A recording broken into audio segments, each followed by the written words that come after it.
অনেক মেশিন টেশিন ছিল, অনেকগুলো মেশিন আছে। আমার অর্জন বললে আসলে শেষ করতে পারবো না। অর্জন দিয়ে তো অ্যারাউন্ড 1.5 কোটি টাকা যা মেশিন টেশিন ছিল। আমার 18 বছরের অর্জন, আমার 23 বছরের প্রতিষ্ঠানের বর্ষ, আমার কর্মজীবনের 35 বছর সব শেষ। আমার এখানে কিছু নাই। আমার এখানে আমি করোনার পর থেকে আর ঘুরে দাঁড়াতে পারি নাই। আর হয়তো ব্যাংক লোন ছিল, ব্যক্তি লোন ছিল, এখন আমি প্রায় 65-60 লাখ টাকা লোন আছে। আমার এখানে পণ্য হলো আমার মেশিন, আমরা পণ্য তৈরি করতাম, কাঠের তৈরি জিনিস তৈরি করতাম, ছবি বাঁধাই।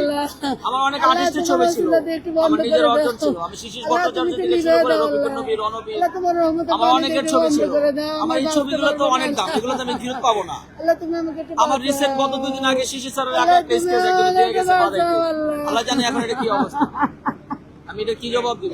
আমার মেশিন আছে 8টার মতো, লেজার মেশিন, ইউবি, ইকো, আমার সাইডে পানি দিচ্ছে না ওরা, ওই সাইডে পানি দিচ্ছে না, ওই সাইডে পানি আগুন লাগছে।